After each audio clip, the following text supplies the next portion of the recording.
Shalom, perkenalkan nama lengkap saya Herlina Magdalena Baitanu. Saya adalah mahasiswa dari Institut Agama Kristen Negeri Kupang dengan NIM 01-2019-0417, kelas L semester 4, program studi pendidikan agama Kristen. Pada kesempatan ini saya akan menjelaskan tugas saya atau materi saya tentang aliran materialisme. Tugas ini merupakan tugas ujian akhir semester atau UAS pada semester genap. Nah, tugas ini juga bertujuan untuk memenuhi tugas dosen pada mata kuliah Filsafat Pendidikan Agama Kristen. Untuk itu, silakan disimak ya. Nah, yang akan saya bahas atau jelaskan pada materi aliran materialisme ini sesuai dengan pertanyaan yang sudah dosen berikan tentang mengapa saya memilih aliran materialisme ini, bagaimana latar belakang dari aliran materialisme, bagaimana pendapat para tokoh tentang aliran materialisme, apa yang akan saya lakukan sebagai guru jika aliran materialisme ini diterapkan, apa peran guru, apa peran siswa, dan relevansinya bagi pendidikan agama Kristen. Nah, sebelum saya menjelaskan mengapa saya memilih aliran materialisme, kita akan terlebih dahulu mengetahui tentang apa itu aliran materialisme. Aliran materialisme ini berasal dari kata isme, materi, dan isme. Materi artinya bahan atau sesuatu yang tampak. Jadi, aliran materialisme ini berisikan tentang ajaran kebendaan di mana benda merupakan sumber dari segalanya. Nah, aliran materialisme ini bukan hanya berisikan tentang kebendaan yang merupakan sumber dari segalanya, melainkan aliran materialisme ini juga merupakan paham dalam filsafat yang menyatakan bahwa hal yang benar-benar ada adalah materi. Nah, karena pada dasarnya semua hal terjadi atas materi dan semua fenomena adalah hasil interaksi dari material. Nah, filsafat materialisme ini muncul dan memandang bahwa materi lebih dahulu ada, sedangkan ide atau pikiran timbul setelah materi. Artinya bahwa ide materilah yang menentukan ide, bukan ide yang menentukan materi. Saya mengambil sebuah contoh seperti meja dan kursi. Bisakah seseorang membuat meja dan kursi atau memikirkan meja atau kursi sebelum benda yang berbentuk meja dan kursi itu belum ada? Nah, dengan timbulnya materi atau berbentuknya meja dan kursi, maka seseorang dapat membuat meja dan kursi tersebut. Jadi, dapat disimpulkan dalam materi aliran materialisme ini bahwa satu-satunya materi substansi, maka dapat dipertimbangkan bahwa materi berada di atas segalanya. Nah, materialisme ini berpandangan bahwa hakikat realisme adalah materi, bukan rohani, bukan spiritual atau supranatural. Nah, itulah penjelasan saya tentang apa itu aliran materialisme. Nah, sesuai penjelasan saya di awal materi bahwa ada beberapa penjelasan dalam materi aliran materialisme ini. Di antaranya yang pertama yaitu mengapa saya memilih aliran materialisme. Nah, alasan saya memilih aliran materialisme ini untuk menjadi bahan pembahasan tugas UAS saya karena menurut saya materi ini sangat menarik bagi saya. Menariknya adalah materi ini bukan hanya berbicara tentang kebendaan, melainkan tentang pemikiran atau ide-ide yang berasal dari dalam diri kita yang merupakan sebuah materi. Jadi, aliran materialisme ini mengajarkan kita untuk tidak lupa dengan apa yang sudah kita belajar. Kita akan masuk dalam penjelasan yang kedua tentang latar belakang dari aliran materialisme. Nah, latar belakang dari aliran materialisme ini adalah bahwa pada zaman dahulu atau pada zaman Yunani kuno telah ada paham tentang materialisme, yaitu yang berkembang pada filsuf-filsuf Yunani tentang kejadian alam seperti yang diterangkan atau dijelaskan oleh Thales pada tahun 625 sampai dengan 546 sebelum Masehi. Nah, Thales mengatakan bahwa asal kejadian alam atau materi pembentuknya adalah air. Sedangkan Anaximenes mengatakan bahwa asal kejadian alam adalah udara. Nah, filsafat ini terus-menerus berkembang dan menurut Heraklitus pada tahun 540 sampai 480 sebelum Masehi, materi yang berbentuk alam raya ini adalah segala sesuatu mengalir. Nah, sedangkan menurut Empedokles pada tahun 490 sampai 430 mengatakan bahwa asal kejadian alam terdiri dari 4 unsur, yaitu air, udara, tanah, dan api. Nah, Demokritus juga berpendapat bahwa alam ini terdiri dari atom-atom yang bergerak tanpa akhir dan jumlahnya sangat banyak. Nah, kita tahu bahwa atom ini adalah partikel kecil penyusun zat yang mempunyai bagian-bagian yang terdiri dari proton, neutron, dan elektron. Nah, semua yang dikatakan para filsuf Yunani adalah pandangan dunia materialisme. Akan tetapi, pendapat mereka tidak berlanjut sampai mendapatkan kebenaran yang sebenarnya.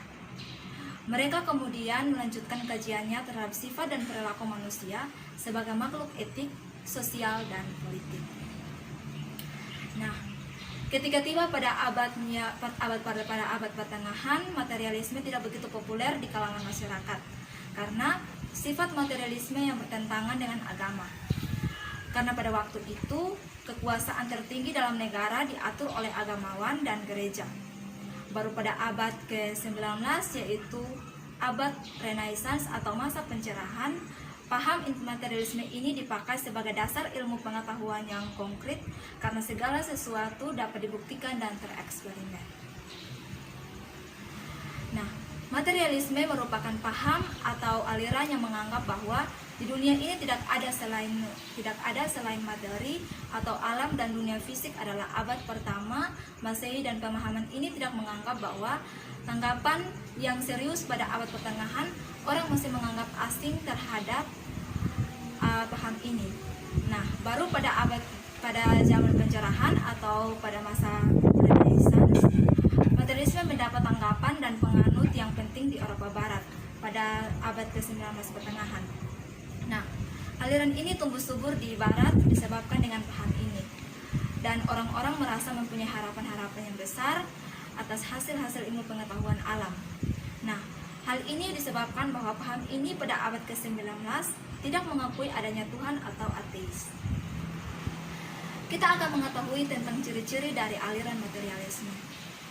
Nah, ada 5 ciri aliran materialisme, yaitu ciri yang pertama adalah segala yang berasal dari satu sumber, yaitu materi.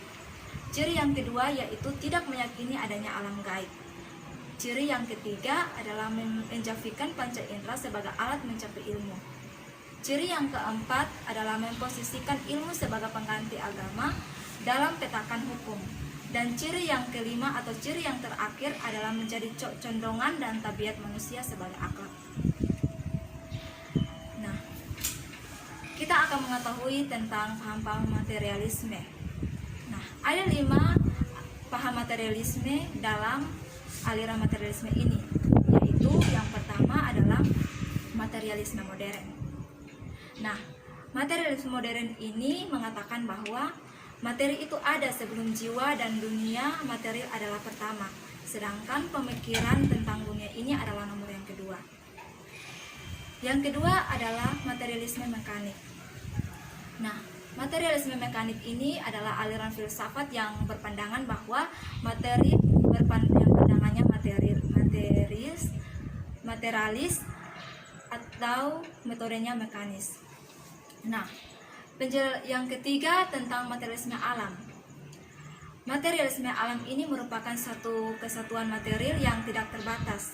Artinya bahwa di dalamnya terdapat segala materi dan energi selalu ada dan akan tetap ada, dan alam adalah sesuatu yang keras yang dapat diindra atau dapat diketahui oleh manusia. Paham yang keempat dalam aliran materialisme adalah materialisme dialektika. Nah, materialisme dialektika ini memandang bahwa segala sesuatu selalu berkembang dengan hukum-hukum dialektika. Dan paham yang terakhir atau yang kelima adalah materialisme historis. Nah, materialisme historis berpandangan bahwa sejarah dialektika dalam proses kerja atau laju perkembangan ekonomi yang dikembangkan oleh Karl Marx dan Friedrich Engels. Dalam perkembangan ini bukan sekedar kesadaran manusia yang menentukan keadaan mereka, tetapi keadaan sosial mereka lah yang menentukan kesadaran mereka.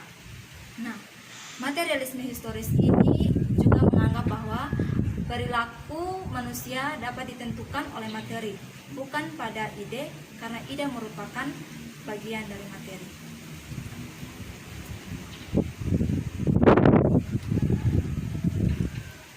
Nah, kita akan masuk dalam penjelasan yang ketiga tentang pendapat para tokoh dari aliran materialisme. Nah, di dalam aliran materialisme ada 4 tokoh, yaitu tokoh yang pertama bernama Ludwig Andreas Feuerbach. Nah, ia berpendapat bahwa mana mungkin roh yang tidak nyata dijadikan sebagai acuan yang benar dan mutlak itu adalah materi dan manusia, karena materi dan manusia sudah benar adanya. Tokoh yang kedua bernama Demokritos. Ia berpendapat bahwa atom itu suatu benda yang hidup dan tidak dapat dilihat oleh panca indera manusia. Tokoh yang ketiga bernama Karl Marx. Karl Marx mengatakan bahwa perkembangan sejarah manusia tunduk kepada sifat materialisme dialektik. Tokoh yang keempat atau tokoh yang terakhir bernama Julian de la Mettrie.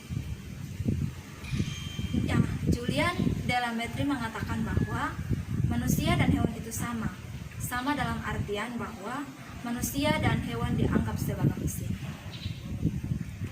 Nah, kita akan masuk dalam penjelasan yang keempat tentang apa yang akan saya lakukan sebagai guru jika aliran materialisme ini diterapkan.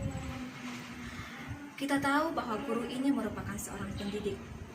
Nah, yang akan saya lakukan adalah saya harus mengukur seberapa jauh siswa menguasai materi yang saya sampaikan. Nah, di dalam proses belajar mengajar juga, siswa diberikan materi atau pelajaran yang menumpuk, sehingga yang terjadi adalah proses pengayaan kognitif tanpa upaya internalisasi. Penjelasan yang kelima tentang apa peran guru. Nah, peran guru memang sangat penting dalam dunia pendidikan. Nah, aliran materialisme ini juga berpusat pada guru dan tidak memberi kebebasan kepada peserta didik, karena guru mempunyai kekuasaan untuk merancang dan mengontrol proses belajar. Penjelasan yang keenam tentang apa peran siswa. Nah, di sini materialisme menuntut siswa untuk giat belajar. Siswa tidak diberi ruang kebebasan, pelajaran juga sudah dirancang oleh guru. Oleh karena itu, siswa dipersiapkan untuk hidup sesuai harapan orang tua atau guru. Kita akan masuk dalam penjelasan ketujuh atau penjelasan yang terakhir, yaitu tentang relevansi aliran materialisme dan pendidikan agama Kristen. Nah, hubungan aliran materialisme dan pendidikan agama Kristen adalah bertentangan dengan agama, dan oleh karena itu kewibawaan Alkitab mulai diragukan sebagai firman Allah pada abad pertengahan dengan adanya filsafat Renaissance atau masa pencerahan. Jadi, akal manusia diberi monopoli mencapai pengetahuan seluruhnya, sedangkan Alkitab hanya dilihat dan berguna untuk menjadikan manusia taat. Hal itu memunculkan etika baru yang mengejek dan menolak ketaatan mereka dari antara kebajikan-kebajikan Kristen. Jadi, akal budi dan ilmu pengetahuan menjadi berhala bagi manusia modern. Demikianlah penjelasan materi dari saya tentang aliran materialisme. Jika dalam penyampaian saya atau penjelasan saya ini ada kata yang kurang jelas atau ada kata yang salah, saya mohon maaf. Dan saya mengucapkan terima kasih kepada dosen pengasuh mata kuliah Filsafat Pendidikan Agama Kristen, Ibu Novriana Baun MPDK, karena dengan adanya tugas UAS atau penjelasan materi ini, saya dapat memahami dan menambah pengetahuan serta wawasan tentang aliran materialisme. Semoga materi yang saya jelaskan ini bisa bermanfaat bagi banyak orang. Terima kasih dan Tuhan Yesus memberkati kita.